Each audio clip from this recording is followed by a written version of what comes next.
And we're back with another episode of the Lakers Fast Break podcast. It's Gerald Glassford coming right back at you here from Lakers Fast Break, Pop Culture Cosmos, where we cover the latest news and trends in pop culture each and every week, twice a week, wherever you get your podcasts. On this week's episode of the Pop Culture Cosmos, go ahead and check it out, where we talk about what's going on with the box office, plus Invincible, all the good stuff on Amazon Prime. We talk about Assassin's Creed Shadows, The Electric State on Netflix, and more. So go ahead and check it out for the best in pop culture talk. Go ahead and check it out, the Pop Culture Cosmos, indeed.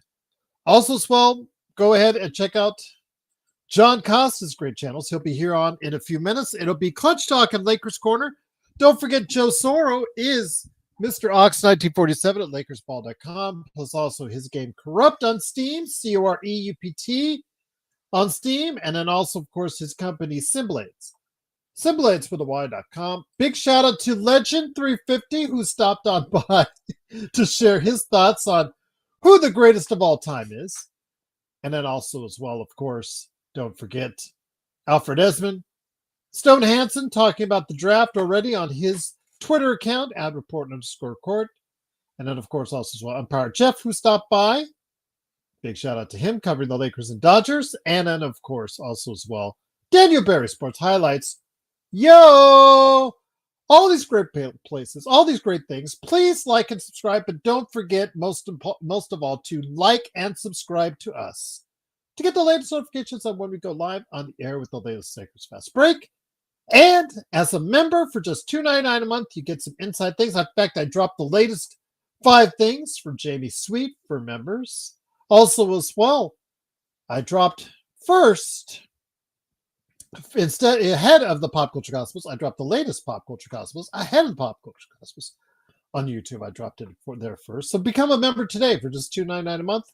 You get some really good stuff, and you'll be also a noted member and colleague of the Loss. Of course, us right here at the Lakers Fast Break podcast. And then last but not least, March Madness is here. Please join our ESPN Bracket Challenge group. If you've not done so already and picked out your bracket, what are you waiting for? Hop on, go ahead, check us out. It is, of course, the Men's Bracket Challenge. I have it already up there. Go ahead. I will pop it in the description and I will put it on during the broadcast.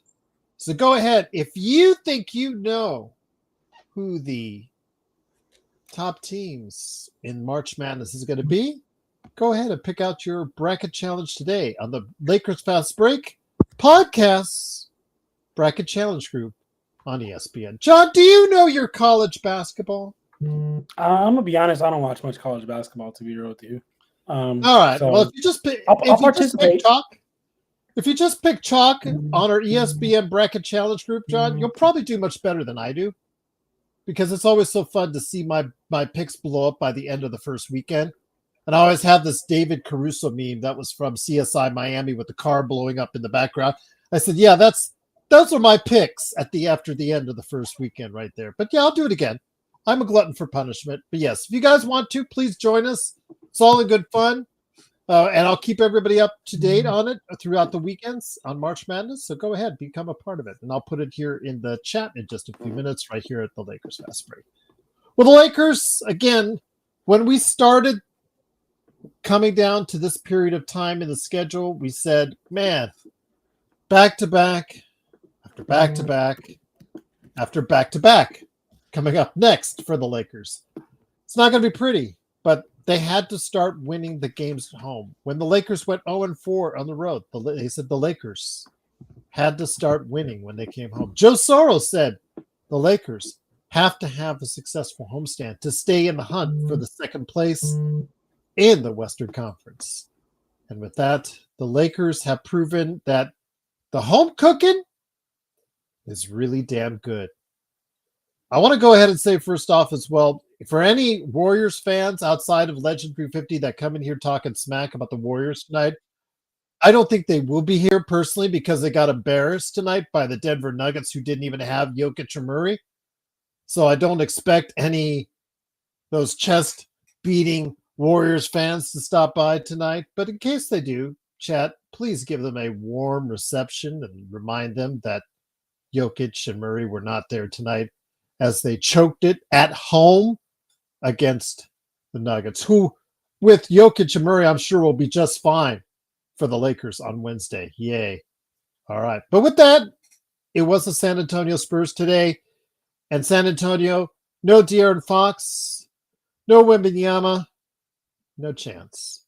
As the Lakers pulled out to an early lead, once again, just like they did against Phoenix, and really just put in cruise control. Once they got into double digits, that was pretty much all she wrote. I would have liked it better if they would have stayed in like the 20-25 mark, gotten Luka and, of course, Austin Reeves out of there a little bit sooner, because 34 and 36 minutes respectively is a little bit more than I like to see. But you know what?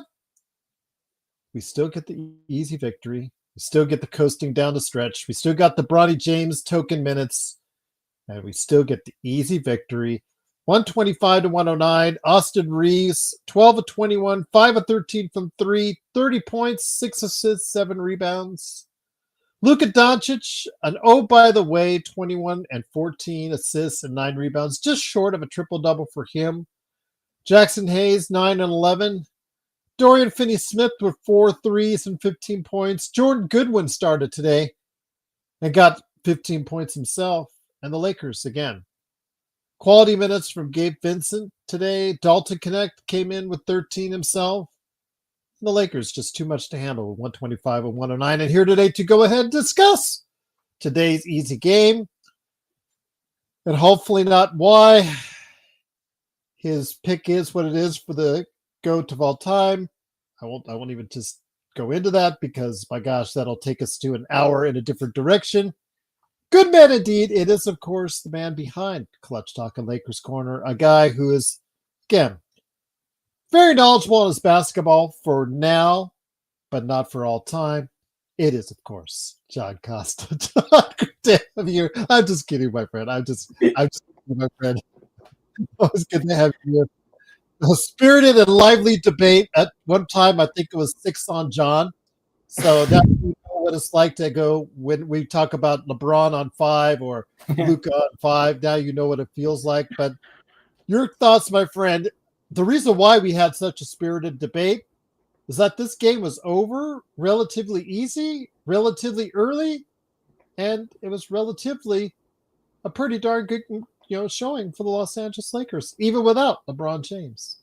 Man, and this is exactly what we want. Well, I won't say exactly, but this is very close to what we wanted, right? We kept talking about let's put this game out. We really wanted to have this game out done in the third quarter. They did go. I was hoping that Luka and Austin would play less than 30, but oh well, can't have everything. Yeah, no, exactly. I was hoping that Luka and Austin could not even have to play in that fourth quarter, but the end of the third quarter and the start of the fourth quarter, the Spurs went on that 15-0 run.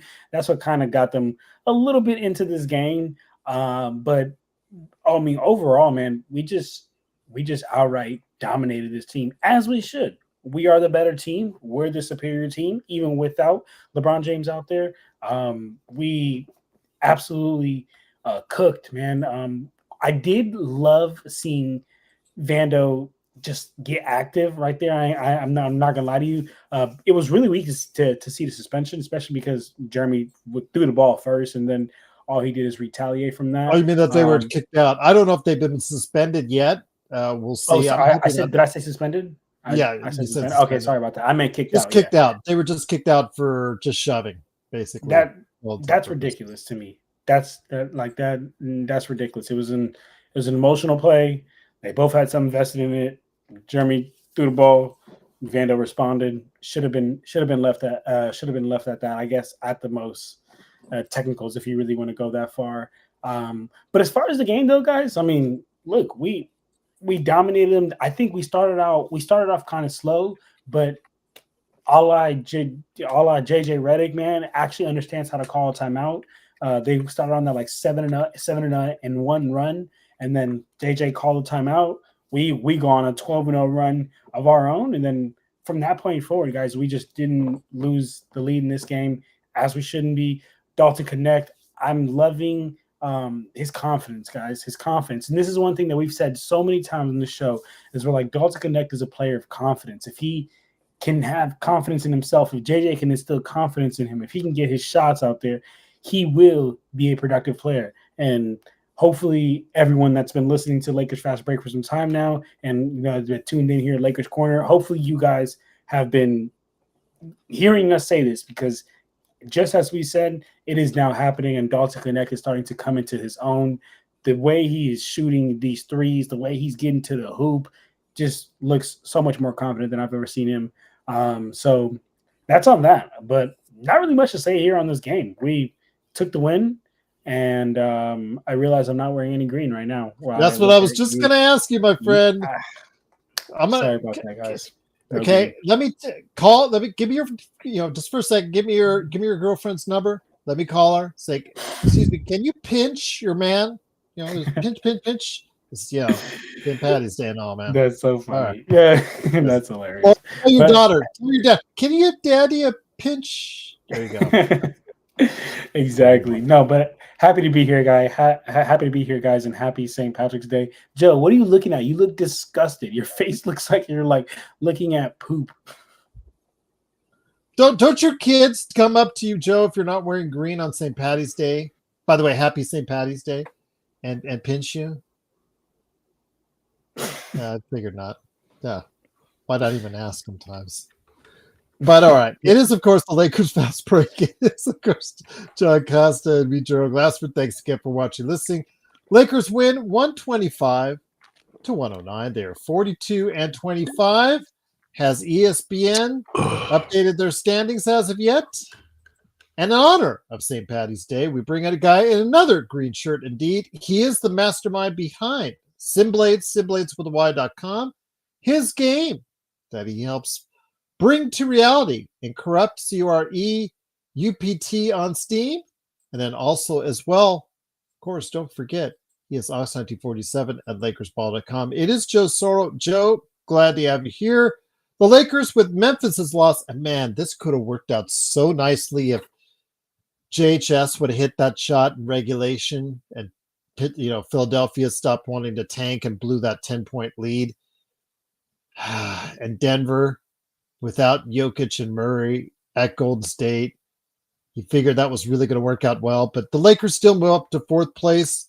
Joe, you talked about that the Lakers have to have a great homestand. It continues on Wednesday with Denver, but the first two games are done, and the first two games were rather easy. I thought the Warriors would get this. I really did. And I know we've seen surprises in the NBA, but I actually thought this was going to be a win and the Lakers would have a reprieve in case they lose the game to Denver. I've picked early prediction, even though it's not technically really I don't want to predict anything, but just based off the current team and the roster that's playing, I was saying if you can at least split the Milwaukee-Denver games, then you can finish off the homestand 4-1. I think that's a good one if you can make that work. And then you're going to go on the road with likely LeBron to play Orlando, Indiana, Chicago, and Memphis. And I feel pretty comfortable that they can get some wins in Orlando, possibly Indiana, as well as Chicago. Memphis will be tough, but if they were able to win, let's say 3 out of 4 there, they play Houston to finish March, possibly maybe getting some tiebreakers there, because what can happen there is conference advantage there, which the Lakers right now are sitting at number 2 behind Oklahoma City. And if they continue to win these games, not only will they, even if they tie 2-2 with some of these guys, they have the conference advantage. Therefore, they have one game ahead on top of that. And if they're up a game in the loss column and they have a tiebreaker, now they're 2 games in front with essentially 3 weeks left. That could be good. That could be something that can propel the Lakers to that 2 seed. If the Lakers can get the 2 seed, they have a really good shot of making a run. If they get a 4 seed, it's nice that they'll have home court, and we'll have to base how that works out by who's a 5th seed.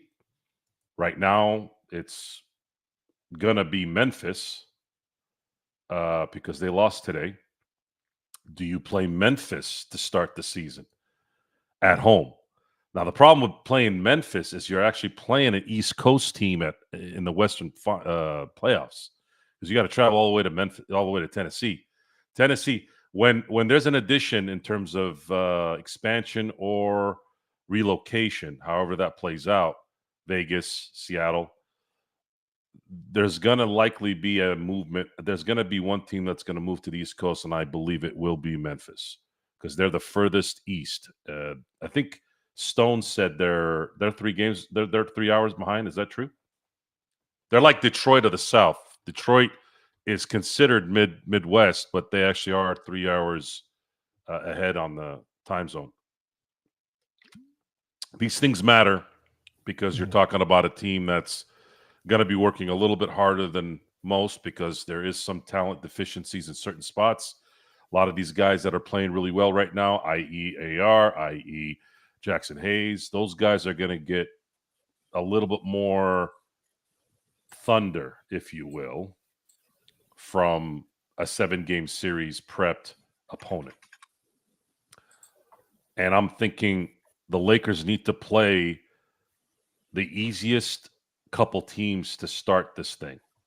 If they can play, I don't know, maybe Golden State, maybe Minnesota, maybe the Clippers. I would prefer Clippers, honestly, if that could work. If, let's say, they ended up getting the 7th seed and the Lakers get the 2, because now they're not traveling, and I don't believe the Clippers are a good enough team to beat the Lakers. And then they would be able to avoid Oklahoma City until the Western Conference Finals, and anything can happen in the second round. So I'm holding out on that. That's kind of what where my mind is right now on that. It's going to be nice. I'm looking forward to how this plays out. Once again, it is the Lakers with the victory, 125-109. The Lakers are 42-25, 4th place to Western Conference. Not much to say. I mean, again, you don't have Rui and LeBron in the lineup, but Rui and LeBron are getting closer and closer, which is good. LeBron won't make a time for Denver and Milwaukee most likely, but we may get Rui back sooner. I'm hoping. It's still day to day, but I'll tell you what we have now has done the job since we've come back home, John. Really played at a better level when we needed the most. You know, the Lakers were really in a doldrums, really down because of what happened on the road trip. They've changed their fortunes around with 2 very comfortable victories over 2 mediocre teams, and well, actually 1 mediocre and 1 bad team. Well, you could probably just say they're 2 bad teams. I'm not trying to give them too much, but yeah, still prepped them up because they've got 2 games coming up against 2 good teams that the Lakers will have to go ahead and step up and feel that home cooking to its fullest. Yes, we absolutely will. And the good thing about being at home is that role players always play better at home. That's a known thing in the NBA. And I'll say this, man. You'd want LeBron to come back, but I think, Gerald, you were saying that he's not going to come back until the Saturday game. I would say Saturday at the earliest. That's my guess, because that's the end of the 2-week time period, right in that range that Shams Charania was talking about. So, you'd want LeBron to come back, but I still do feel confident we can pull out these games without a LeBron. Being at home, having Luka Doncic, and the role players playing at their best and playing better, being at home, I honestly feel pretty good about. Of course, I feel a lot better if LeBron was there, but I feel pretty good about this, about these games, and I really hope that the Lakers understand how important these games are, because of the fact that we lost some of those winnable games. SB, he's mentioned it a couple times. My dog SB, man, he said that Brooklyn loss just it always just hurts more and more and more because, and it's like we say around here, man, you can't lose the winnable games.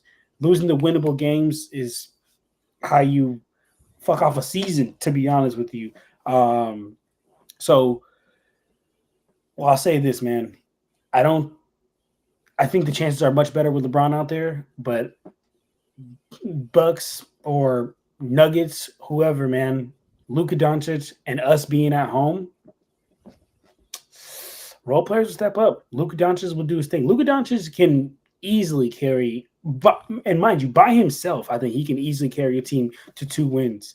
And we've seen what Lakers role players have been looking like as of late. He's not going to have to play by himself. He's got AR. He's got he's got Hayes.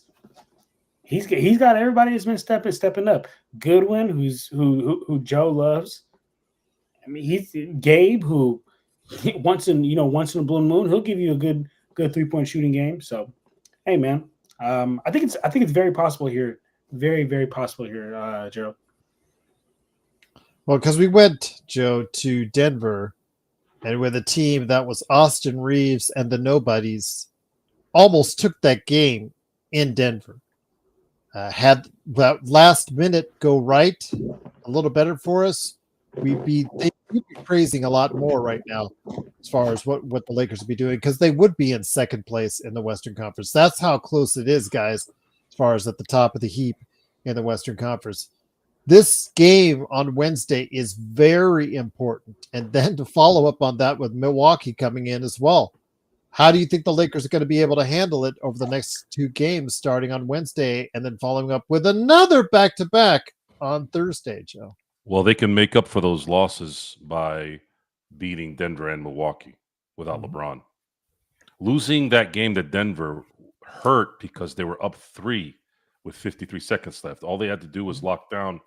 Hell, even if they locked down Denver for 20 seconds and let them get a 2, they probably have a good shot at winning that game comfortably at that point. But the Brooklyn game was bad, but Denver still, that should have been a win. They had the lead. They had a 3-point lead with 53 seconds left. You got to close that game out. And those 2 games, when you look at the importance of them, because you're going to have bad losses throughout the year. You can't sit there and say, well, if they had just won this, but those were recent and those were now money games that you have to win when you're in that moment, and they didn't. Otherwise, right now they'd be sitting 2 games ahead and 3 games ahead of Memphis in the loss column. That's a huge difference, especially with them having the second best Western Conference record, because that could turn into a 3-game lead should it stay that way, as long as they beat the teams that they're trying to beat.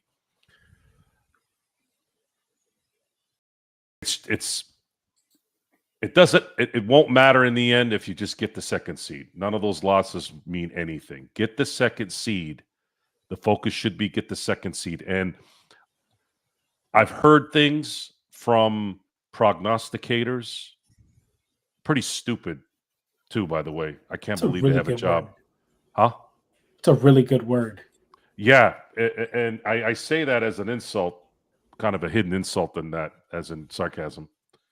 Because I'm sitting there like, well, just get in, because 2 years ago, the Miami Heat went to the finals as a play-in, and the Lakers went in as a Western Conference Finals appearance. I'm like, you stupid idiot. I go, what we're playing for participation points now? You're gonna have a better chance at winning a title getting at the 2 or the 3 or higher. History says that. I don't give a shit about getting to the Western Conference Finals. I don't give a shit about going to the finals. Miami got waxed because they burnt out in the end, much like how Dallas did last year as well. That last series, guys, in my view of that last series, it is so different than any series in the playoffs. I've seen guys dominate in their conference. They get to the finals and they lay an egg. Whether it was because of an injury, whether it was because of strife from players, whatever. That last series is a culmination of all 3 series in their conference. And that is a fact. My view on this is LeBron James, and now you have Luka Doncic. Luka maybe might not have as much of an urgency because he just turned 26 and he just got here. But LeBron James is on the team, and he's still viable and he's still effective, which means we have to expect the ability as viewers for the Lakers to make a run. And the best way to do that is to get that 2 seed. You get that 2 seed, you guarantee that your team, who's played very well at home, has more home games than not in those first 2 rounds. And if you win those first 2 rounds, I like my chances with Luka in the Western Conference Finals against anyone. I've said this. If you put LeBron James in place of Kyrie Irving last year, I firmly believe that Dallas Mavericks would have been champions. Man. That's it. That's how I see it. And man, everybody here in the chat really loves my sign in this angle. So shout out to you, Joe and Gerald, because honestly, guys, the only reason I even put this angle is because my other camera stopped working, and I can't believe you guys like it more. But Bob, the great painter, the great cable TV painter, Bob Ross used to say, "Those are happy mistakes." Yes, it's an absolutely happy mistake. Put a little bit of blush. Thank you. Yes. Make some trees. Sports Baby. Thank you, art director. Thank you, Gustavo. Appreciate you guys, and I'll be rocking with this. I do need to move the sign a little bit more that way though. But it's okay. It's not that big of a deal. It's still there, so you're good. I mean, I know you got to then put a hole in the wall and all that. Exactly, and I'm renting, unfortunately, right now, but not for long. Anywho, man, I'm gonna be honest with you guys. Tell me if I'm wrong, but is there even much to say here, like about this game? I feel like there's really not that much to say about this. Our conversation was more scintillating than what took place, and when the thing is, our playback is probably a direct correlation to what the Lakers game is in. When we're intense, we're shouting. Luka, we're shouting Sports Baby was shouting throughout our entire debate, by the way. But normally when we're all into it and we're all focused on what's going on in the game, it's usually a close game. When we're all pissed off, the Lakers are losing. But when we're happy and we're talking about other things, whether it's life, movies, food, why Jordan is the best of all time, stuff like that, that's when the game is comfortable and that the Spurs had no chance of winning the game, John. It's just that no chance. But we got a Robert Wheeler question in the chat, though. That's one thing we can always talk about. Robert Wheeler chat of the day. Robert Wheeler question today. Joe and John. So I'll start with you, John, my friend. Do you think Dalton Connect has shown enough to earn at least 20 minutes a game come playoff time? And what is your new floor and ceiling for how this Lakers year will end? You notice he doesn't direct it towards me, but okay, go ahead. Gerald, no, you answer first, Gerald. You answer first. No, it's just a defense. If he goes and gets killed out there, because as soon as he steps on that court in the playoff, do you think that the other team, whoever that may be, has not done enough homework to know that guy is being hunted? So Dalton, you better hit your shots and you better hit your threes, because you will be hunted on that other side. And if you don't hit your shots, he's going to be sitting down. But if he hits his shots, I would run with him. I would run with him and ride with him for however long it takes. But go ahead, John. Yes. So I 100% agree with you, Gerald. I think that come playoffs, like the game is just played a lot differently. The game slows down, becomes more of a half-court set. And if you can't guard your matchup, you're going to get exposed, and it's going to be just vibrant. The whole world is going to be able to see it. And Dalton Connect, he's been able to slide under the radar as of late, because I feel like JJ has played a lot of good team defense and put players out there to where Dalton, his defensive inabilities isn't plastered out there for the world to see. But come playoffs, when a team can match up, when a team could game plan for you, when the game slows down, becomes more of a half court matchup, I do believe that Dalton would get played off the court a little bit. So I'm hesitant to say 20 minutes a game, because I don't know who it is that we're going to be facing. And the starters are going to get the majority of the minutes, and it goes from 30 to 35 to 40 real quick for those minutes that the starters are going to be getting, John. Mm-hmm. Yeah, absolutely. And then as far as new floor and ceiling, I mean, floor, shoot, at the absolute least, we're Well, you second said the round. Lakers weren't a championship contender as of yet in your eyes last week. Yeah, I do, because in my opinion, I think that to be a contender, you'd have to at least have a fair shot of beating a team that can win a championship, which to me is the Cavs and the Celtics, and we would have an immense hard time with their bigs because of our lack of bigs, and because the Celtics' ability to switch 1 through 5. And I fucking hate the Celtics, but I got to keep it real, right? We got to keep it real. So that's where I'm at with that. But as far as the ceiling, I mean, if the ceiling is how far we can go, I think we can. I think we could go to the finals. Do I think we will win the finals? I don't think so. Because it's either going to be the Cavs or the Celtics to come out the East.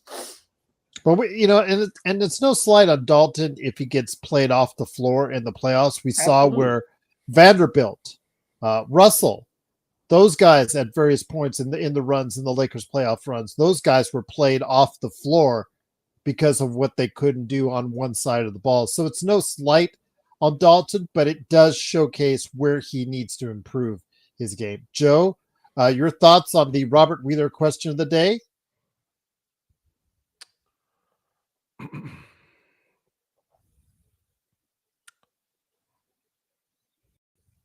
Rear ends get tighter in the playoffs. And it's very rare when a rookie is effective, really, really effective, and makes a difference. Connect does have a talent that the NBA currently right now is at its peak, which is shooting ability from the arc. He's going to need to hit those open shots when he needs to hit those open shots. Whatever happens on defense is going to be something that'll likely make the difference between a loss in the series and a win. He's going to have to play a good team defense. He's going to have to really focus. And there is a little bit more focus in the playoffs in general. But there's also another level sometimes certain guys play. My thing is, no one in the NBA right now, other than the guys in Boston, other than Luka Doncic, scare me in the playoffs. Oklahoma City could pretty much beat the Lakers because they're that talented and their chemistry might hit that moment where they're just on all cylinders and they're just confident. That could happen, but I'd have to see that first. I'd have to see it. Right now, we don't know if that's going to happen. But right now, when you go into this playoffs and you have Boston and you have Luka, those guys have shown the last few years that those guys are about the playoff game. The Lakers have one of those guys. And then, oh, by the way, you have LeBron James on the team. And we all know what LeBron does.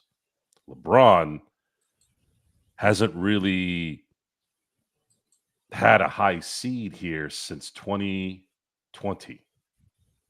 And LeBron is good at being a front runner. I mean that as a compliment. When he's sitting up in the higher seeds, he plays better that way too. So he plays well either way, but he plays really well against the highest of the competition. Like he doesn't have to deal with Golden State in 17 or 18 and Spurs in 07, right? Or the 14 Spurs, these juggernauts. I don't see any really big juggernauts here in the East. Ideally, I'd like to see them play only one of either Denver or, even though Denver's kind of struggling, they still have those guys, right? They still have those players that have won. They're champions. But if they can avoid Oklahoma City or Denver and just play one of those teams on this run and have home court in the first two rounds, I have huge confidence that there's a shot that they can get to the finals. And then I would prefer to play Cleveland this year because the Lakers are not as equipped as I believe they will be next year. play Cleveland. Yes, they're good. Yes, they're the first seed in the East, but they're still young. And I'll take LeBron and Luka in a game against young guys who may get overwhelmed in the finals. And then let the Lakers reinforce this summer and then bring in the green turds next year so we can get number 19 on their ass. That's the ultimate. That's the ultimate dreams. That's the ultimate dream. Well, the thing is, Joe, if Boston doesn't get it done this year, there might be a sell-off. They might split up that Brown Tatum tandem. Gerald, I want you to please bring up Kobe's workout with the Celtics so that Nick understands that Kobe has worn green before. Yes, he has. So, Kobe, folks, you have when you speak, when you talk, be very careful what you say. You got to make sure, do research. Especially on the internet, because we can find anything. The internet is the greatest receipt that's been ever created in human history. Damn right. Now, we know that there's AI. We know that there's fabrications. But this is before all that. This is back in 96. Yeah. Also, Kobe wore Clippers gear too at a workout. So yeah. Roki Sasaki wore Padre gear when he was pitching not too long ago, and I'm just going to show you. There's all that on the internet. That just took 10 seconds on a Bing search. That was from his pre-draft workout. So yes, Kobe wore green. That's like watching a cat get kicked into the ocean. What? Jesus, that was terrible. Juan, I'm going to say this again, my friend. Truly glad to have you here. I'm sorry you could meet up with Joe in Arizona. Yeah, Juan, I'll be back. Don't worry, Juan. I'll get back. I do want to mention again with Goodwin, because the Lakers are under 900,000 to the second tax apron. They will not bring up Goodwin and Jameson, who is actually out injured right now, but also they're playing him too many games. They have to play. They can only play him a certain amount on a two-way, but he is injured right now. Those guys will probably not be brought up as a full-time contracted individual to be eligible for the playoffs until the last week or the last day of the regular season, just for those salary cap issues, was my guess, is the reason why. So who your bets are on Morris or Reddish or Alex Len, although like Joe said last week, most likely they had a deal in place and they don't want to lose favor with Alex Len's agent, who might have other players down the line that the Lakers may covet. I would say Morris and Reddish are the ones that most likely being replaced. Disagree? Agree, John? Agree, Chris? Disagree? But yeah, just wanted to give everybody speed on Goodwin. So yeah, Gerald, you are very educated when it comes to the whole Gerald and Joe. Honestly, shout out to both of you guys. You guys are very educated when it comes to the whole cap and who you can. And I'm can't not in Eric. No, I'm not. I'm not in Eric Pincus's zip codes. That guy is right there. Larry Kuhn, Eric Pincus. Because those guys actually teach courses on the cap. Those guys are the number one on the cap right there. Yeah. Yes. But thank you, Joe. Thank you. Yes, you guys are very educated on that. I am more of a basketball, a hoop.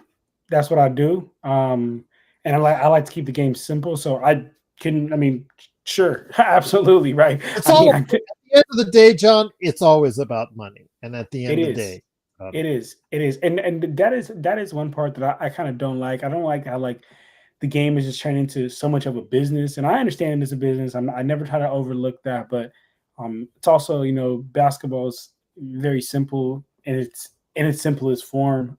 So to me, I like to keep it about basketball. That's where I understand most. But yes, to everything you said, absolutely, Gerald. I do hope we end up going with Goodwin though. But to Gerald's point, will we have a spot?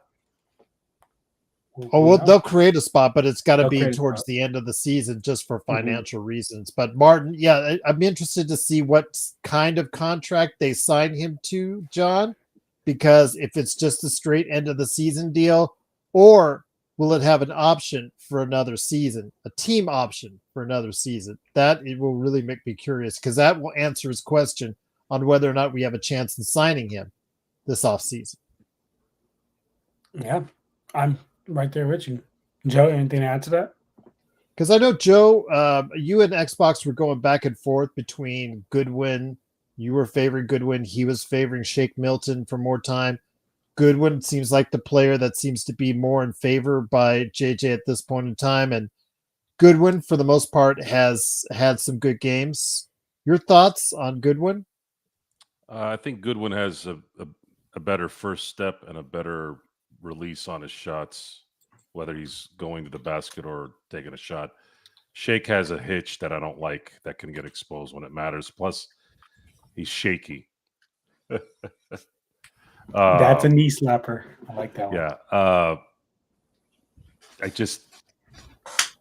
There's more fluidity with Jordan. I would stick with Goodwin. Goodwin looks like a guy that could be someone you can use here in the next few years, and I would highly recommend the Lakers nurture him as much as they can. If Shake ends up shaking it all off and playing well, hey, the more the merrier. Shake is just like that guy. He might do one of those Lonnie Walker deals in the playoffs where he just explodes for that one game. He just seems like the type that's going to go off for 15 to 20. And you're like, oh, kid, he put that together. The problem is he never seems to put those games together, Joe. No, the most important parts of this roster is going to be Jackson Hayes and the guys that have been showing a little bit of what their future game is going to be. Jackson Hayes has to continue to play as well as he is. DFS, he'll be hot and cold from distance. He did shoot 4 3-pointers today, but he missed a lot of open shots. But we need him for defense. We're going to need him to be switching and dogging it up very, very, very well in the playoffs because he's going to be playing some elite teams here. That's what the playoffs does. And then guys like Connect, guys like Reeves, guys like Rui. Rui, please don't miss those layups in the playoffs like you did last year and the year before.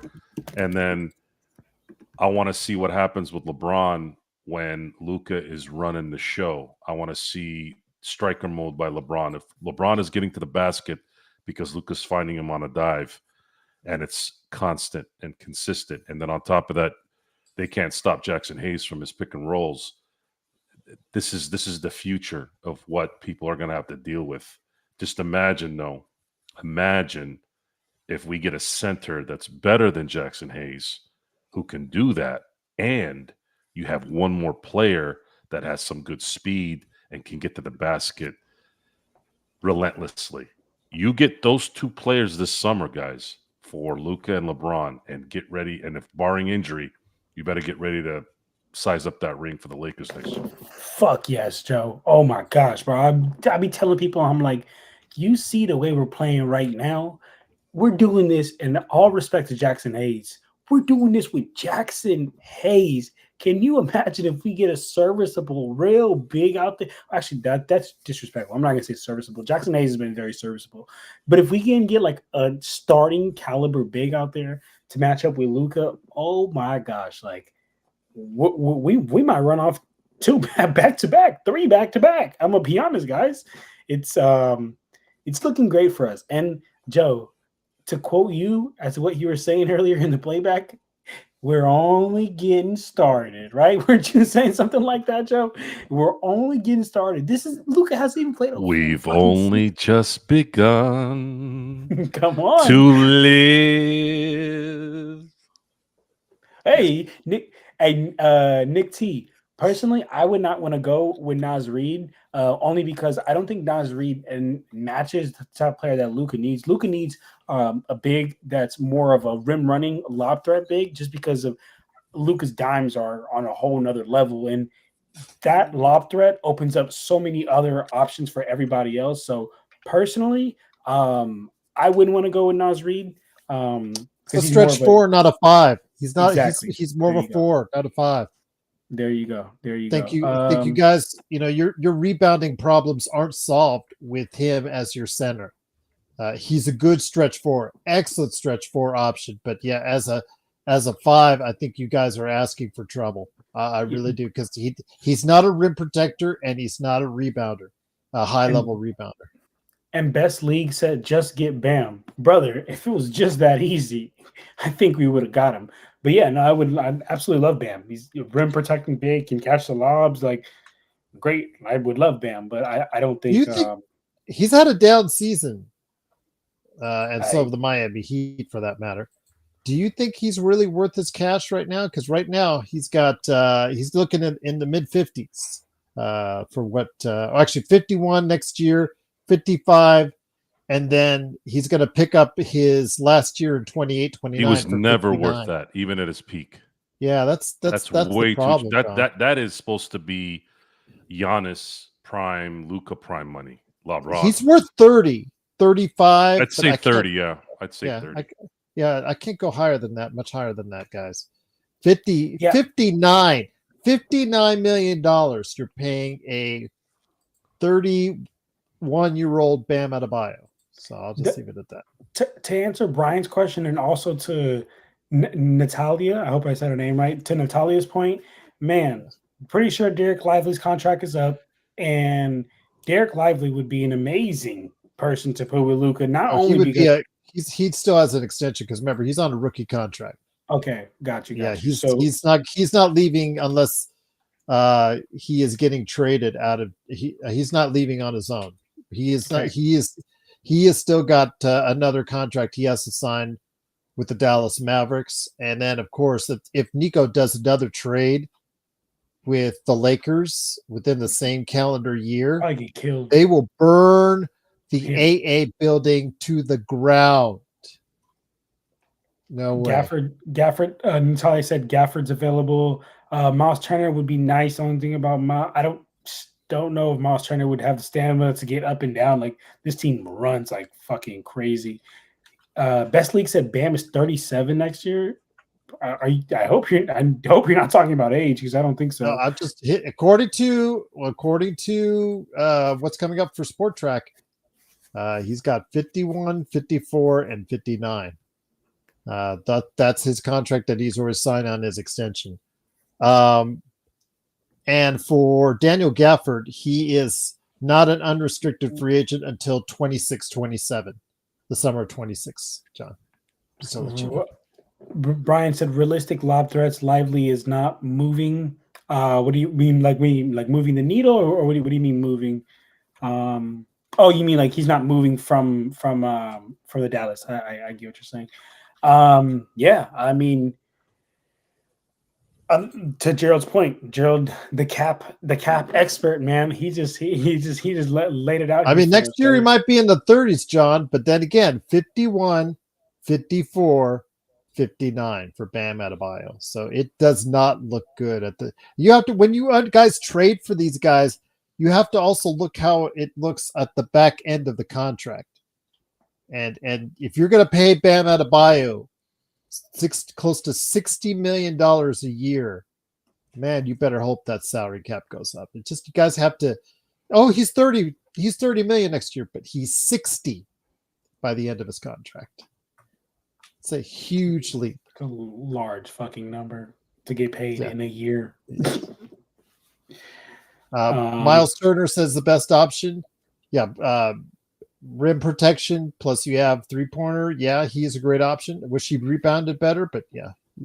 And I'd love to see how his cardio is going to be, man, because if you're a big for Luka, doesn't turn it up every game. He doesn't turn it up every game. That's all. Every game. If you're a big for Luka, bro, you just need to. All you need to do really is run from rim to rim instead of a whole bunch of pick and rolls and jump. Get ready to catch that shit. Yeah.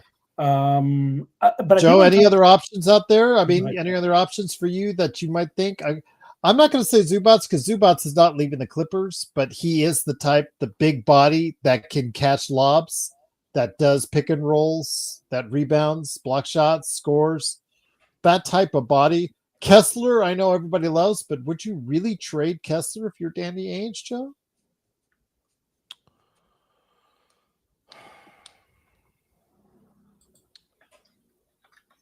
Naz Reid is going to be a free agent. he's likely going to garner somewhere between 20 and 30 mil a year. Realistically, that might be the only option that I can think of right now where the Lakers have assets in draft picks as well as expiring contracts. So it'd be a sign and trade type thing where Minnesota would get the Lakers' first round pick, maybe a couple swaps, and then maybe you throw in a couple of, well, see, the expiring contracts for Minnesota, that doesn't do anything for them. So we'd have to probably give up some talent. Maybe a Dalton Connect, right? But I don't know. In a league where there's a lot of shooting that you need, I don't know if I'm going to want to do that unless it's a legitimate third guy. They'll probably ask you for Reeves. They would ask the No, Lakers they're not doing Reeves. I don't think they would even ask because they would know. Claxton would be great. I'd love Claxton. I'd love Claxton. Claxton would rim be protecting, rim running. What's the incentive for Brooklyn to do that deal? Do they want to get out of his contract? Do they want to tank? Do they get what happens if they get Cooper Flag versus not? How does that all play out?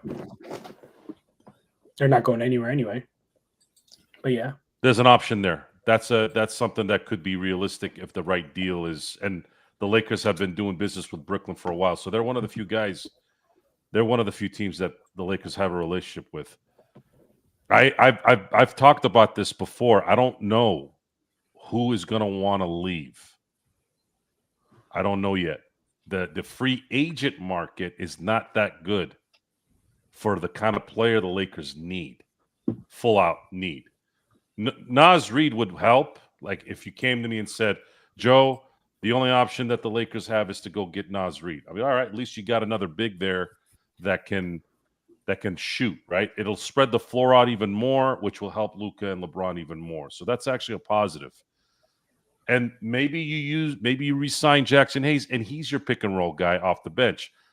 That could work too. Could be a Naz as a starter, Jackson Hayes as your backup, and you run certain plays whenever each one's in there, and you adapt that lineup depending on who you're playing throughout the year.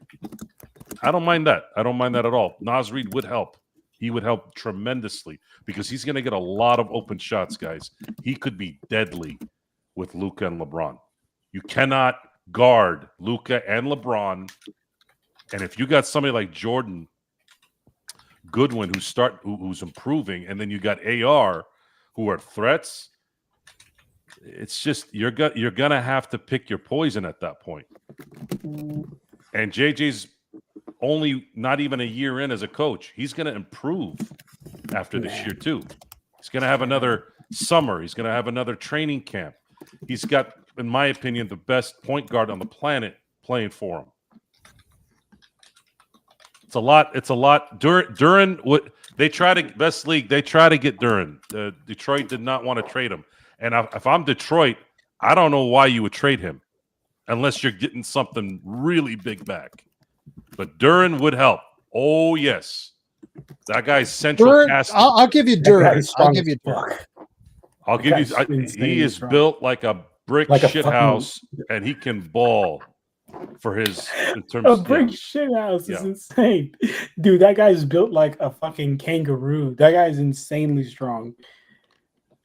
Let me see. Eric, just to let you know, if I was Brooklyn, I would use up all those 4 draft picks because they need talent. They need talent. They have plenty of cap space, and there's not enough free agents out there this summer. So maybe they make a trade. Yes, for some win now players, but are they in a win now mode? If they go and try to win now, are they going to go ahead and move that far up in the standings? I would suggest, since if you have 4 first round picks, or if they do get if they ultimately do get the first 4 first round picks, I would use them. That team needs talent. Martin Blake said, "Are we sleeping on Giannis?"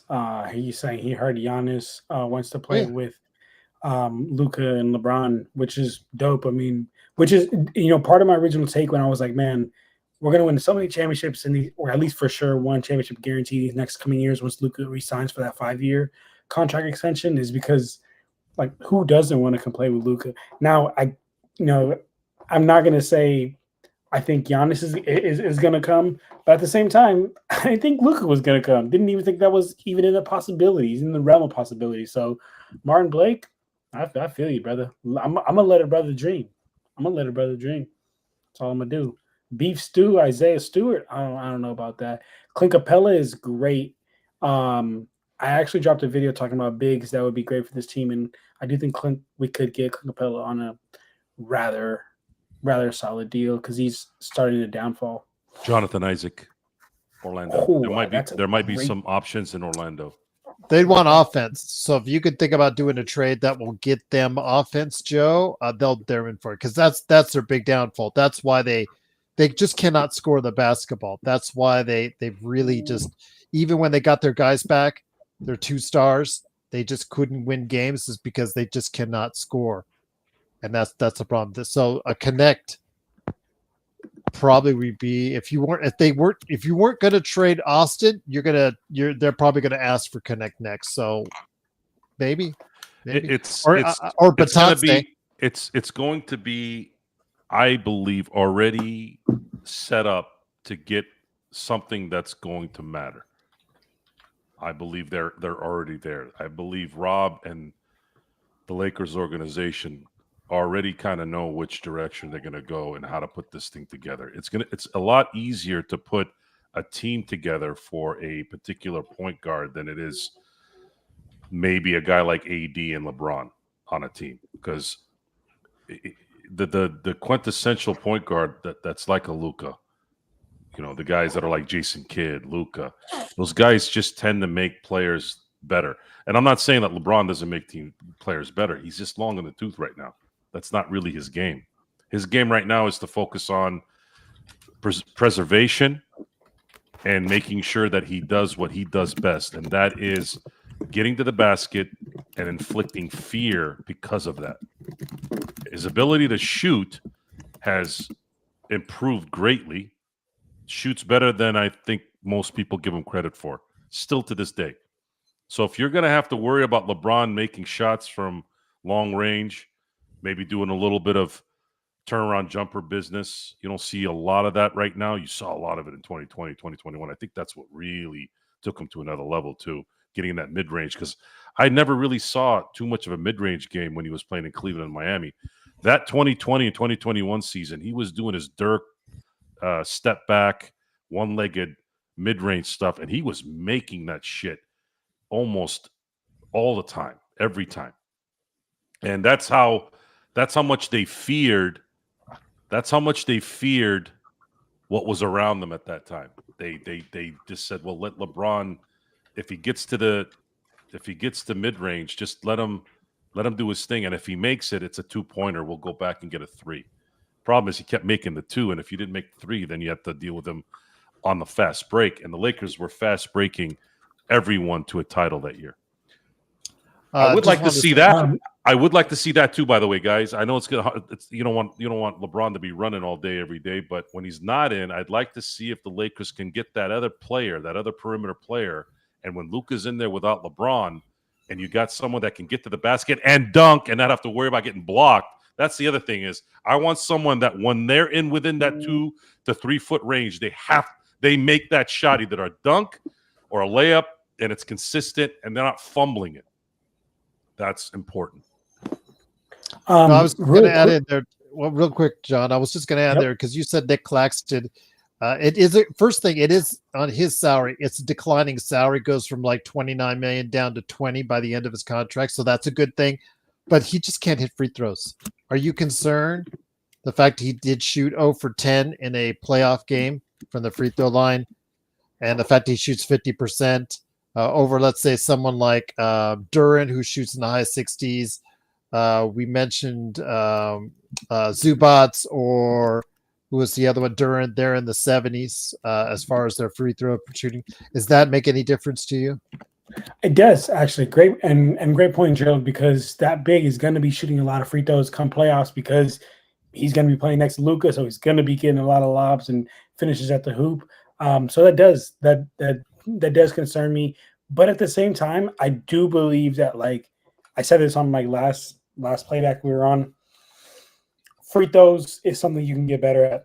Literally, just you could just look at Giannis. I mean, Giannis used to be horrendous to free throw shooter. People was counting this dude at the line. The year they won a championship in that game 7, I think he hit like 10 free throws straight or 11 free throws straight or something like that. Something you can get better at if you're willing to put in the work. But just want to really quick respond to Martin Blake's comment.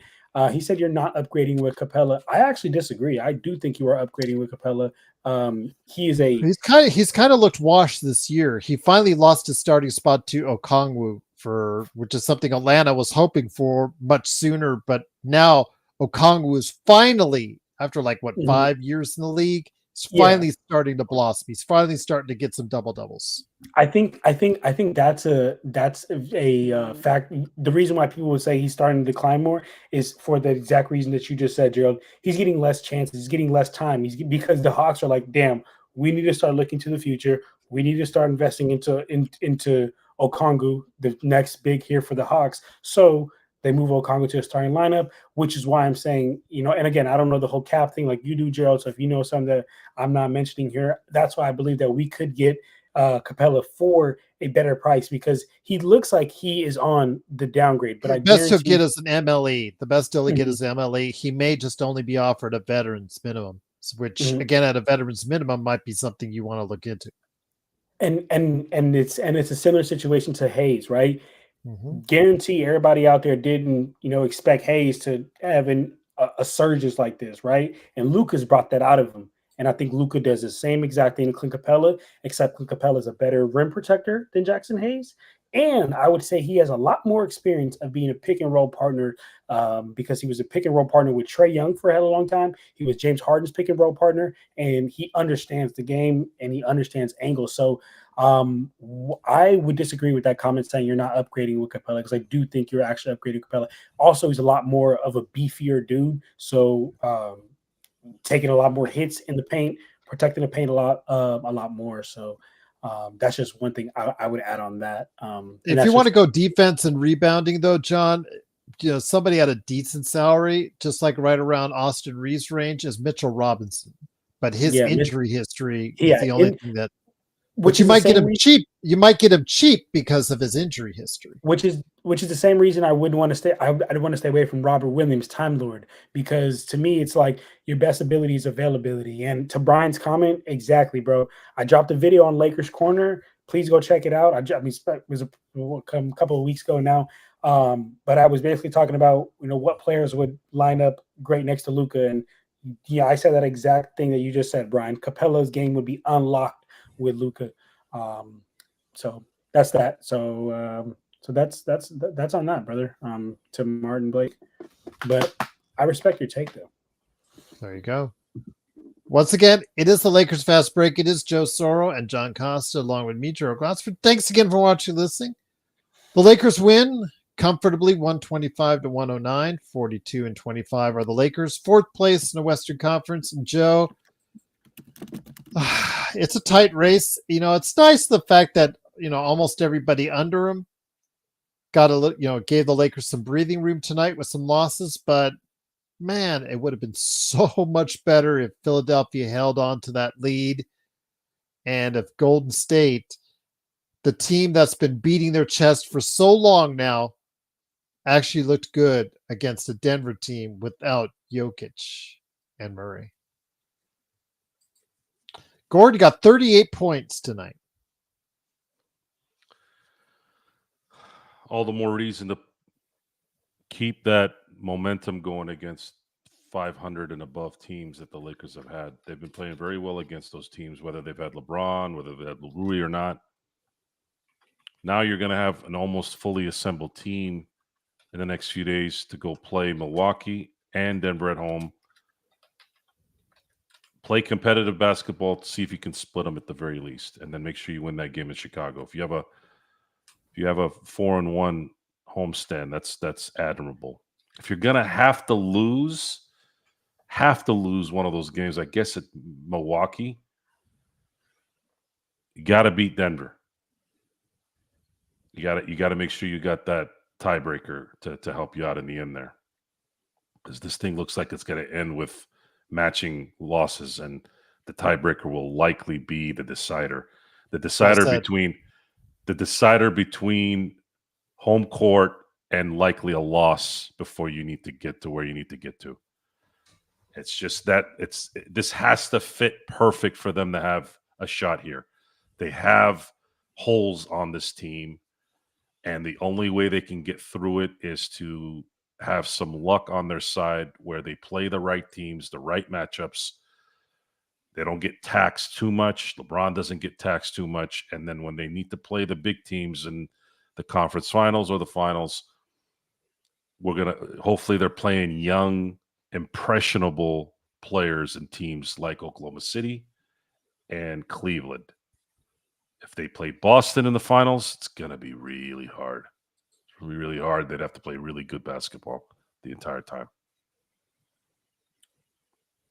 Once again, with the Lakers winning 8 straight at home, John, again, just behind OKC in the Western Conference for home records.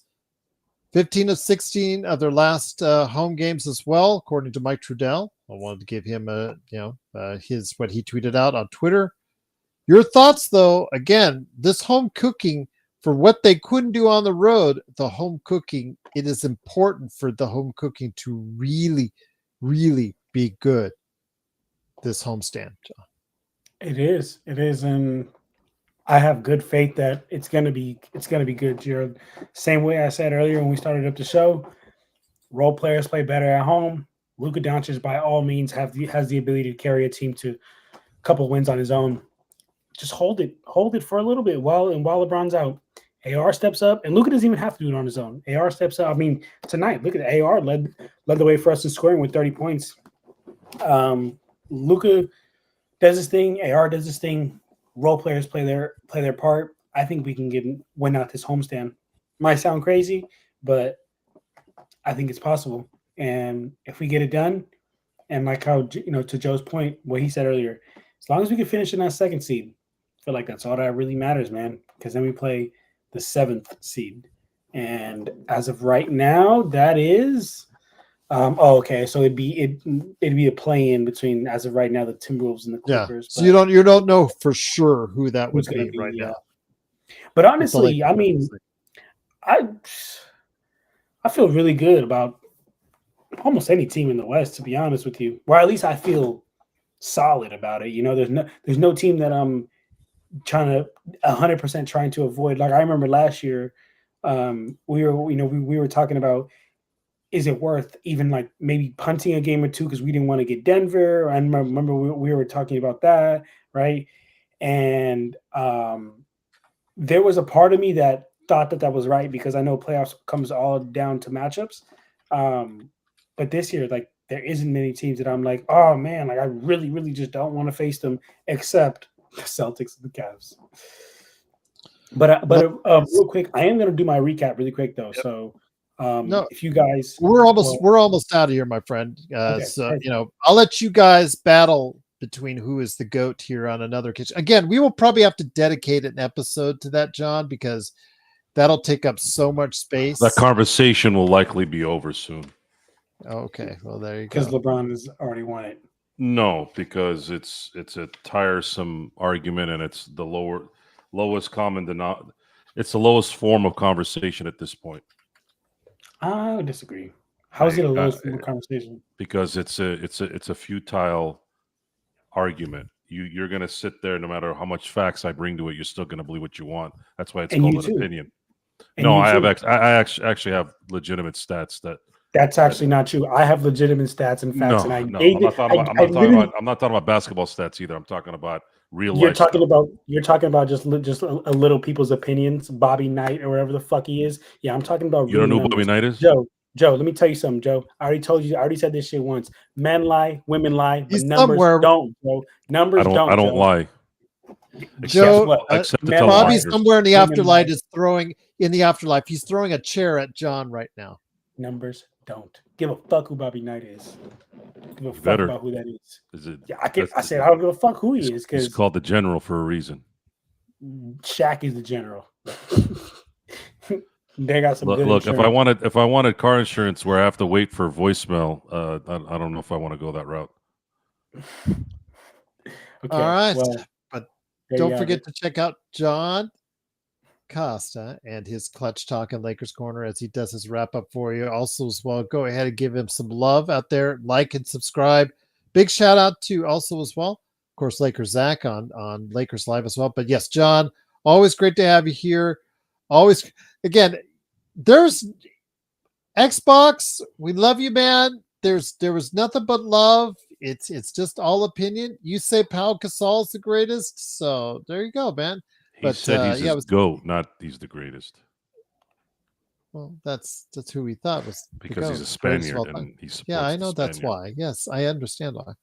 No, But you didn't say it John, that way. You said you think he thinks he's Oh the my greatest. gosh. That's not what he said. here we go. Again, you You, and I can agree. y'all don't think I pay attention to what you say. Y'all, you know, Yeah, you don't usually. No, you. That's what I'm talking to you. y'all, Yeah, y'all. With the baby y'all. shit colored shirt. It's a green shirt. Yeah, baby shit green. Oh, that's crazy. Shout out Xbox, man. That's my dog, bro. That's my dog. You're right an there. idiot. Xbox. But anyways, Xbox and again, everything. I finally agree with the guy on something that Jordan is the greatest of all time, and the guy still comes off like an I'm not idiot. talking about that with you. I'm talking about how Xbox says that's his GOAT. He didn't say he was the greatest. I don't even think Mark is that crazy, as much as he is crazy. He's a caged animal, right? There's Joe? a difference between someone's GOAT and the greatest. That's two different subjects.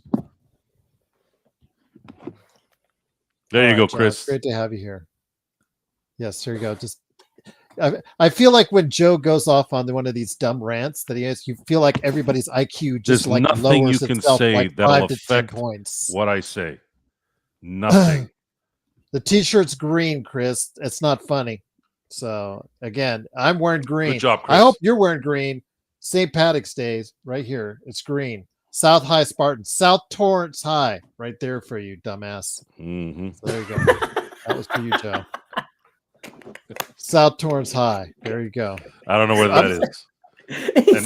Torrance. I thought you said you knew South. No one knows where the hell Torrance is, and no one knows where the hell Torrance High School is. I guess you don't know Oh, Southern you guys are California. I thought hilarious. you knew. I thought, oh, I'm Joe. I drive all over Southern California. Torrance is one of the largest cities in the South Bay, Joe. Yes, Dumbass. Joker, that does count. You guys are Dumbass. absolutely hilarious. Danny, we always fight. Again, you missed us on playback. There was a good fight there. It was John on 6. So And I was. no, we were all but Xbox, yes. Jump on when you can go ahead and we can have a discussion on the greatest of all time. Yes, that would be a very interesting show indeed. But again, it is the Lakers winning. I want to thank everybody for stopping by. Not much to really get mad about, as far as what the Lakers did, Joe. Just a comfortable win. Got some production from Gabe Vincent. Xbox doesn't hate his face today. Dalton Connect playing a little bit better. Seems to be out of the doldrums after the trade. I think when he comes back and he'll be honest with people, I think it really affected his psyche when he got traded and that trade was rescinded, Joe. Yeah, I threw him off. Confidence and all that probably played a factor in that. But Luka Doncic just got traded, so I think someone needed to tell him. Maybe I don't know if it happened, but someone needed to tell him if Luka Doncic in his prime can get traded, Dalton Connect can get traded. Just be thankful that they changed their mind. That is Robert Pelinka, and it all worked out in the end. Now you can prove yourself. Go ahead and go into this playoff run and really prove what you are so that you can be a staple of what could be a multi-year contract, future contract, and also a multi-year championship run.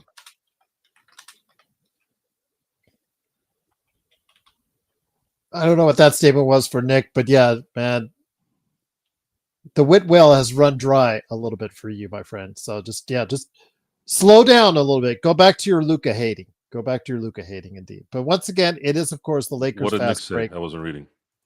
He said there was a Chevy Chase t-shirt. I don't know how I'm wearing a Chevy Chase. He's a Lakers fan. If you knew Chevy Chase, he is actually in real life a Lakers fan. If you watch Fletch, he catered the movie around being a Lakers fan. because he's a Lakers fan in real life, and I'll just leave it at that. Fletch is just an awesome movie, though. Yeah, shout out to Chevy Chase for Fletch. How it ended up with Chevy Chase, I'll let you be the decider on that. But again, Fletch is a great movie. I'll leave it at that. Oh, Joe always takes some shots. Yeah, even against the city of Torrance. Yeah, Chris. Torrance was always a great area. I lived there for quite a spell. So there you go. Oh, I know you are, Nick. No worries. All good. All good. Once again, it's the Lakers fast. It's okay. I already messed with him. I blamed him for a comment he didn't say, and he demanded an apology, and then I told him I was just messing with him. Who was that? Nick T. Oh, okay. But that was the one that got you upset. Was the one on playback? Which one? That to start off, you had just entered the chat, and all of a sudden you popped in. The first thing I think was you and who was it? Chlamydia. Think something like that. Yeah, we'll just leave it at that. But Torrance sounds like a failed. Well, he was saying that Curry was a top 10 player, and I mentioned that I know 10 players off the top of my head that are better than Curry. Changed the game. He changed the game. I don't give a shit what he changed. He's not better than Elgin Baylor. He's not better than Charles Barkley. He's not better than Karl Malone. He's not better than Russell, Magic, Bird. I'm sorry, he's not. He's the greatest shooter that's ever lived, but he's not a better basketball player than those guys. And there's a lot of them. I think we get revisionist history. We think everybody's a top 10 player because they're playing right now. As good as Durant is, and he is very, very good, he's not even in the top 10.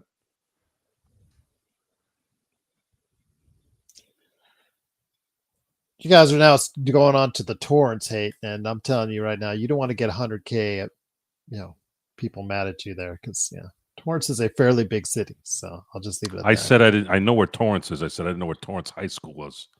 No, there's more than one Torrance High School. There's Torrance High School, which what they filmed. I think they filmed Fast Times there at Richmond High. There's West, there's South, and then there's North. Torrance. Those are the high schools there. So there you go. All righty, but yeah, just a pretty easy night. When it's like this, it's nice. It's relaxing. We don't have to get all bad, all tensed up because I enjoy the banter, and I'm sure you all know that. Oh, we know you do. But no, I'm talking about the game itself. When it's I relish in havoc and heat. It does not affect me. Is your favorite restaurant a Brazilian steakhouse? No. I don't know who Joe Soro fanboy is. I never met him. Yeah. And my favorite color is not emerald. Okay. Or maybe it's my favorite colors are black and gold. You should feel honored, Joe. You have now reached a level of internet fame that you have now got people willing to make a profile with your name on it. So maybe it's somebody I know that's messing with me too. Yeah. Jordan 1s. See, you know that person doesn't know me already. My favorites are the Jordan 13s. I have the black cats too. Okay. No Jokers is pretty sure Curry's defense breaks his argument up for being a top 10. I don't want to be worshipped, and I don't want to be gawked at, please. I'm a grown-ass man. You're grown-ass people.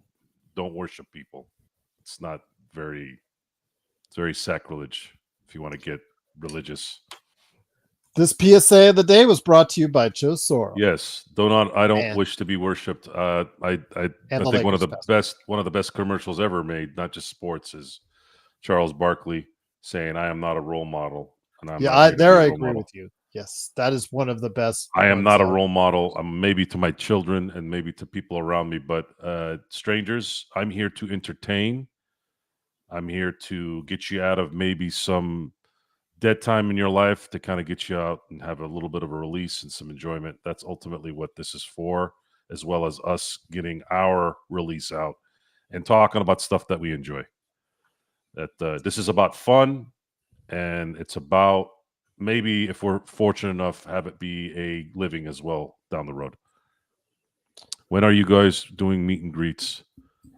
Well, I have a philosophy, folks. If I do indeed get famous to the point where I can go to those stupid ass conventions and make people pay money to sign autographs, I will never do that. If I do an event like that, it will not be for money. It's not something I believe in. Still think we should do one of these days. Still think somebody should come up with a Lakers convention, a Lakers No, that's fine. I fan mean, I don't mind doing that, but I'm not charging people money for an autograph. I think that's no, not my thing. Never will be. Never, ever, ever. I still thought you would make a killing on the cameos where you would yell at people for money for 5 minutes. No, keep your money, man. I'll tell you what. If I end up being an action star or movie star, go see my movies. But I'm not going to take your money just because I'm not going to make you pay for a fucking autograph. That's ridiculous. I just don't believe in that. I think it's terrible. Don't like it. Before we head out That's again, what porn stars do.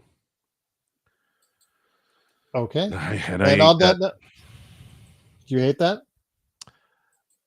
I know a lot of people make their living that way. I don't believe in it. I commend you all for enjoying your life and doing what you need to do, but there will never be a day where I'm charging people money to give me for a fucking autograph. That's just not ever gonna click for me in my head. Oh, that was quick, John. I know. I mean, it's a 3-minute game recap, so There you go. All I was right. doing quick. And my daughter's already sleeping, so that's why I came back. But you missed Joe Soros fanboy. I'll tell you what. I tell you what, Jay. I'll pay you. I'll pay you if you actually have an Alex Lynn jersey. I'll pay you for the autograph because I feel bad for spending money on an Alex Lynn jersey. Joe, you'll be great playing Jackie Gleason in The Honeymooners. Wow. Jackie Gleason, I got the tail end of how great he was. That one of my favorite movies was Tom Hanks. To the moon, Alice.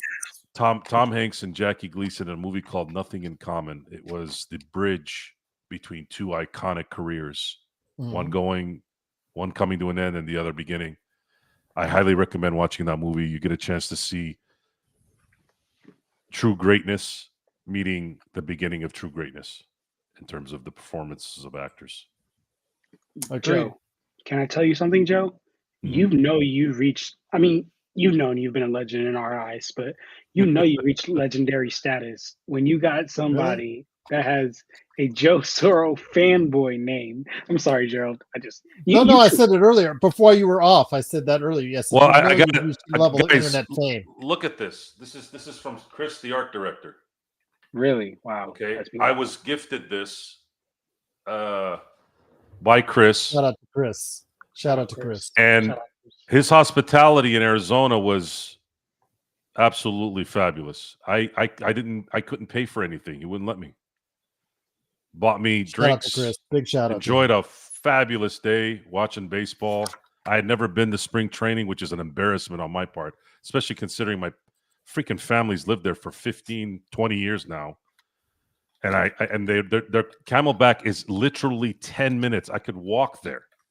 And it's going to be something I do every year from now on. The Dodgers play there. I believe the Chicago White Sox. I think with the White Sox, I don't know if it's been recent that they've been there, but they're there now, and the Dodgers are there now. That's where they have their spring training games, and that was just a fun evening. I would have loved to have gone on Friday, but it was freezing and raining on Friday, so I decided not to go to the Seattle game. But we did get a chance to hang out in a beautiful sun, clear skies, watching the White Sox and the Dodgers play, and drank a lot of beer, ate hot dogs, and enjoyed really, really good conversation with Chris, the art director. So, Chris, again, props for your hospitality, and thank you for the gift. This stuff's happening already, Johnny. People appreciate what we're doing, and it's going to continue to go up. Absolutely, Joe. Yeah. And even if anyone didn't, we appreciate what we're doing. Thank you, Danny. Appreciate that. Shout out to you as well. Absolutely. Yeah, again, we're here to this was kind of a goal even back in the day, but we were limited in terms of our ability to connect without having an authority figure or a location where we had to sort of get in with hundreds of people trying to get in, which is getting on a radio station, getting into a radio station and actually doing it for a living. There were some opportunities I had in that realm, but unfortunately you got to eat shit to get there. And it could be a while. It's kind of like coaching. You're going to probably travel. You'll be in Wichita 1 year. You might be in Florida 1 year. You might be in Seattle, depending on where the job is, and getting your name out there. Getting paid like 10 cents an hour. There was a job out in Iowa in 2007 after I'd finished my class with my mentor, John Chalesnik, who used to work for ESPN and runs a really good business called STAA Talent Online, where he gets young broadcasting people jobs throughout the country. There was a job in Iowa making $16,000 for a radio job that I could have taken. But at that time, I was making $40,000 working in an industry, plus, kind of incentives of being able to get cars and all that stuff. And I'm not really a traveler. I don't really enjoy living in hotels or moving to places where I don't want to be. So it's been nice. It's been nice to be able to do this local to where I'm at. And then if it means having to go somewhere, the resources have to make sense. Agreed. We have freaking families, man. Gotta take care. Absolutely. Families. Yeah. And plus I have real estate here, and I have to be with my family. I can't not see my kids, man, for like more than a couple days. I get very I get anxiety. It's the only thing that's ever given me anxiety, like legit anxiety, is when I don't see my kids after a while. How many kids you have, Joe? Two girls.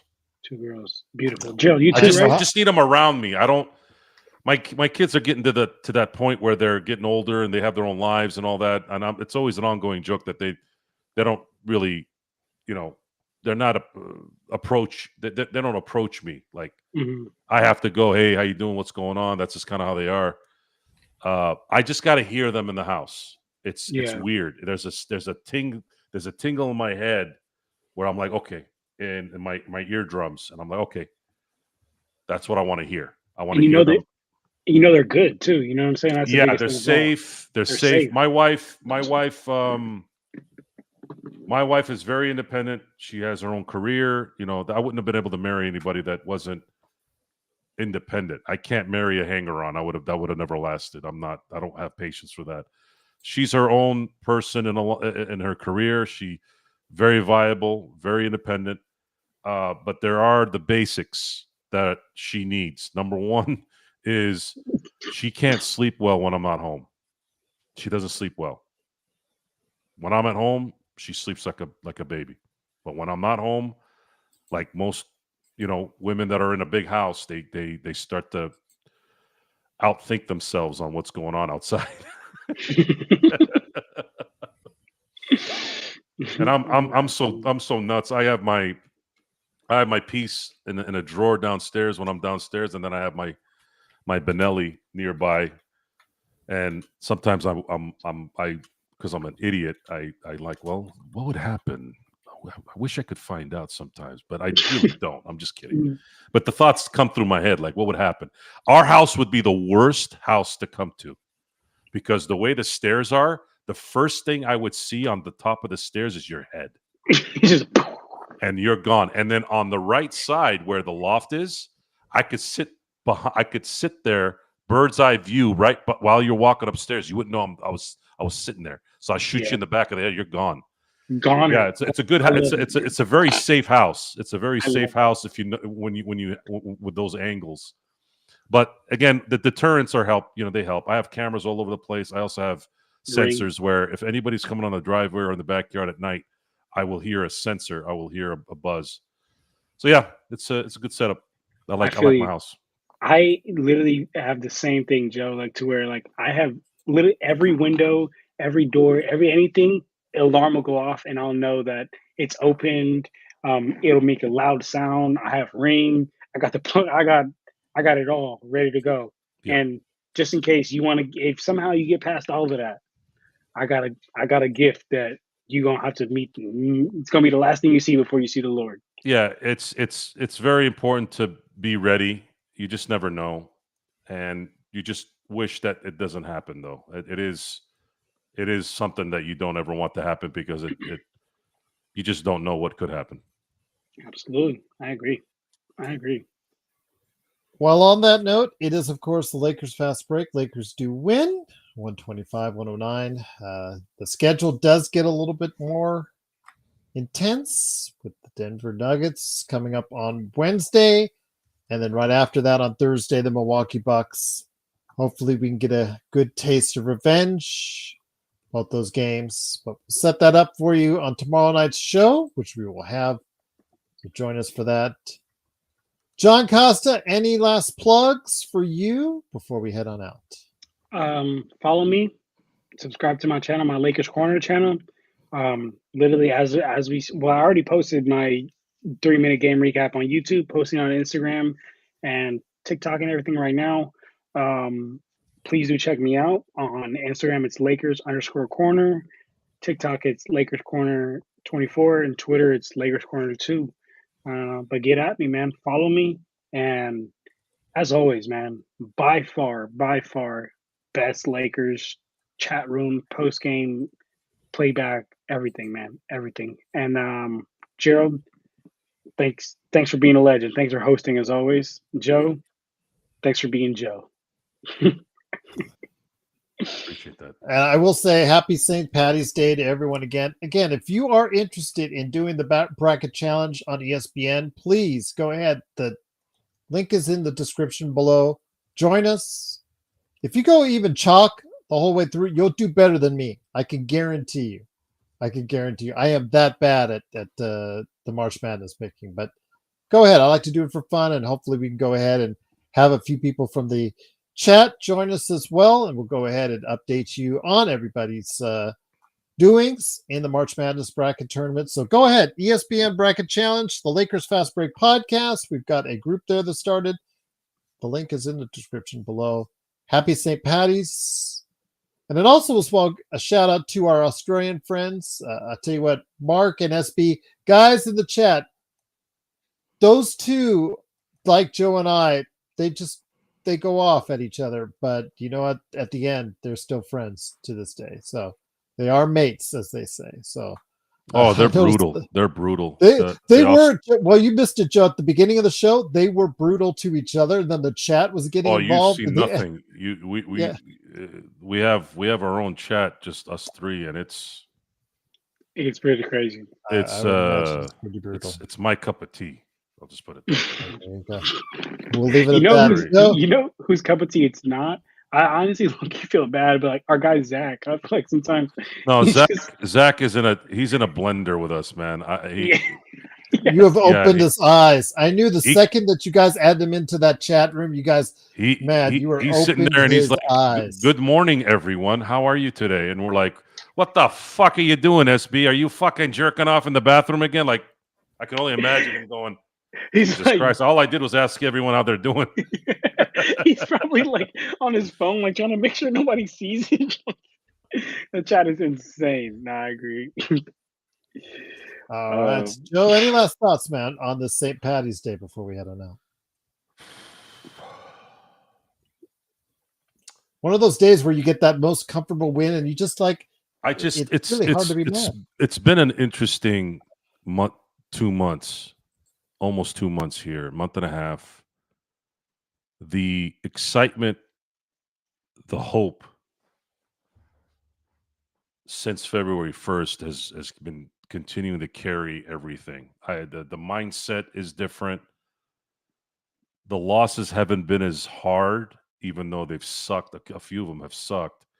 It's just not. There was a depression for 2 years. Because there was no light at the end. We didn't know. And the longer LeBron and AD stayed, the more their value kept going down. And LeBron's value is kind of done anyways, in a sense of being able to use his value for good. yes, the extra money would free up some things, but with the way the NBA is, that's not always the case. You could end up not paying somebody a certain amount of money. We were stuck with D'Angelo Russell because you couldn't lose that number. You just couldn't lose it. That's how the structure of the NBA is.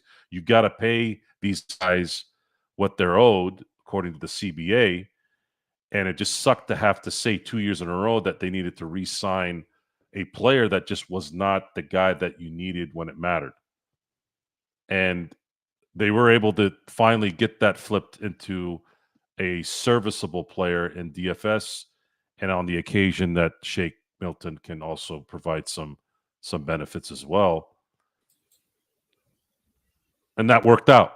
That was the kind of the first step to what it eventually became the Luka Doncic trade, which opened up not only this year's hope, but also opened up hope in a few areas that's going to be long-standing. This isn't going to be a 2-year, what the hell are we going to have to go back into the Sacre and the Ryan Kelly and the Tarek Black eras before we have to do anything, especially with the fact that they didn't have a lot of draft capital like they did back then. See, that was the part that also hurt. If we had to go through a rebuild for 3 or 4 years and not play as well, okay, but at least they had the draft picks and maybe they can start building from that. But what ended up happening was you still weren't guaranteed that, right? They had Julius Randle, they had Lonzo Ball, they had D'Angelo Russell, they had Brandon Ingram, all served a purpose in the end, in a way. They were either involved with trades that brought in players that were important, or they were let go so that certain players could sign, i.e. Randall leaving, and then that was the year LeBron signed as a free agent. But it's very difficult to watch, especially for me at that time. Think about this, guys. Until 2014,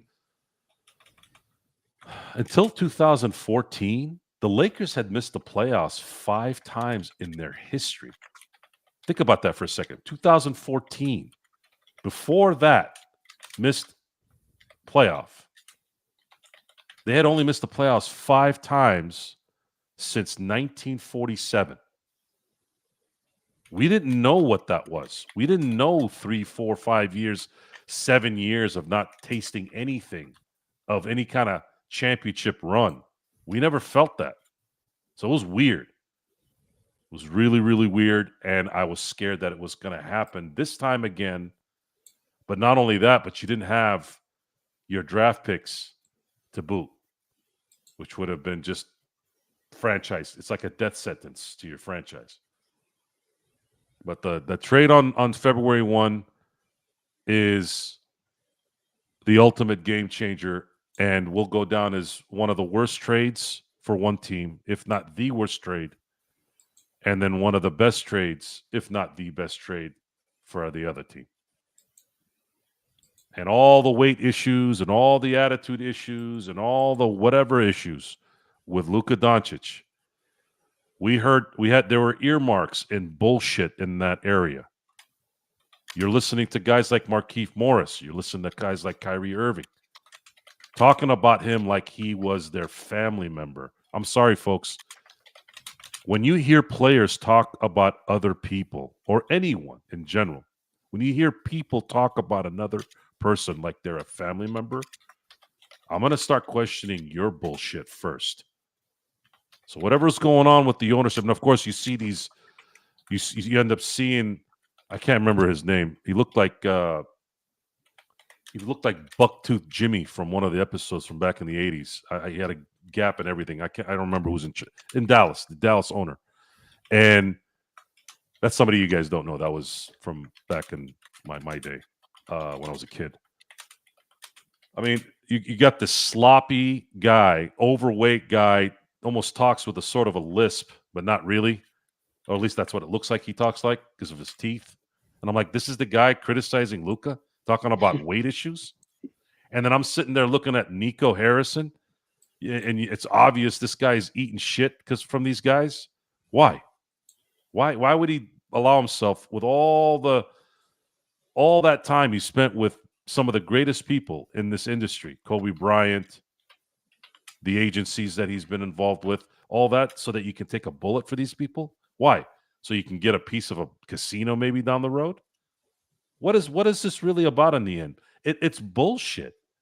What has Luka done in 8 seasons to show in any way that he is what would be a good example of a bad star?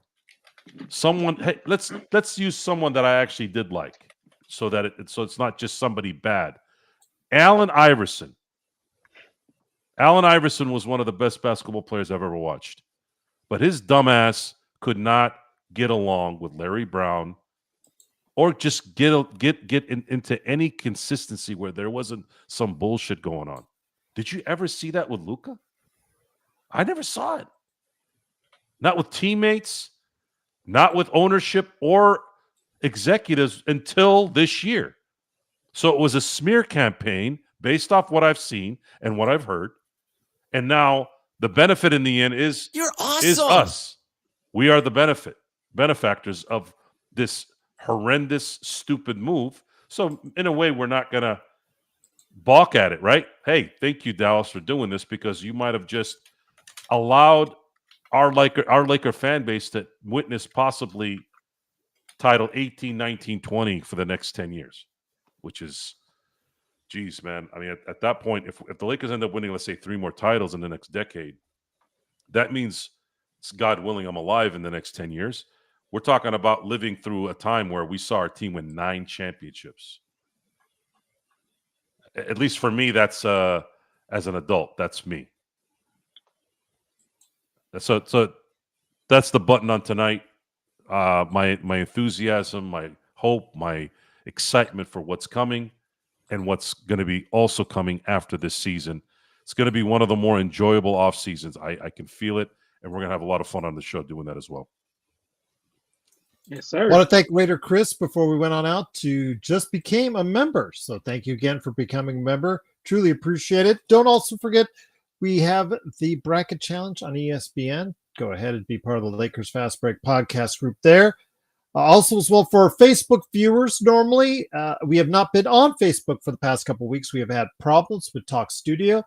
Hopefully, over the next couple days, I can try to alleviate that problem and run some tests. So if you guys see some tests that go out there, it's not actual shows coming on.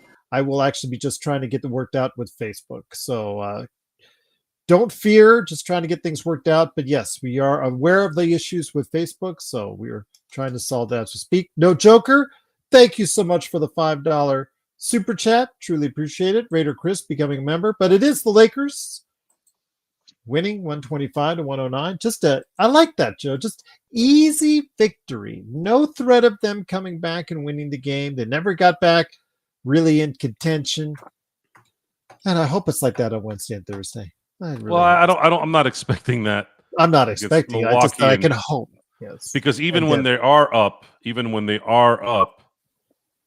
they are up 15-20 in the middle of the third quarter, because of the NBA and its culture and its current process, 15-point leads, 20-point leads are evaporating within 2 minutes sometimes. It's true. It's true. However, I'm willing to go through that stress and anxiety. Sports anxiety is different than life anxiety, of course, where we'll get to that 3-minute mark and they're still up 18 and we're like, cool, one more basket, the game's over. I want to get to that. It's going to be important that the Lakers win one of these two at the very least. Preferably, I'd rather them beat Denver, because that would mean a loss with a win. That keeps their 2-seed hopes alive. And it's not a Western Conference team. If they had to lose one of them, I'd rather lose to Milwaukee and beat Denver. All right. And on that note, John, any last thoughts, man? Raider Chris, appreciate you joining the family. Jay, you're damn right. Mavs ownership is thinking about a casino. They're not thinking about basketball. But hey, if you guys are giving up Luka to my favorite team, think about casinos all day, please. That's why, John, I don't think Gafford or Lively will ever come, not ever, but never come in the Nico Harrison's reign to the Lakers, because just the sheer blowback for that one if they were to make another deal with the Lakers. I just, yeah. He'd I have don't to see that. enter like witness protection. Nico Harris have to Nico enter would witness- make the call to make the trade with the league, John, and be in his car with the accelerator going on the highway, going on probably about 95, 100 miles an hour while doing it. That's what he would do right there. So, and he'd yeah. have to be coming to California because we'll gladly embrace him here. Assistant GM in the future, Nico Harrison. There you go. There. Now, that really happens. That is going to open up some eyes. If Nico gets fired and he becomes the Lakers assistant GM, Wow. that would open That would be up some insane. There'd be investigations on like, oh, this is Oh, rigged. you know it. You know Especially it. being with the Lakers. Oh my God. People be like, of course the Lakers get this. All those people coming out of the woodworks for all those conspiracy theories. Man, we would just, this show would be filled in the content section with that. Yeah, absolutely. Oh, I hope that doesn't happen. But it is, of course, the Lakers fast break. Lakers 125 to 109. We'll be back tomorrow night to preview that back-to-back for you guys. And, of course, on Wednesday and Thursday, playback.tv/ Lakers fast break. The conversation goes in a lot of different directions, and I'll just say that. But join us there. And then, of course, the best post game that's out there is also on Lakers Live, Lakers Corner, Clutch Talk, and your friends right here at the Lakers Fast Break Podcast.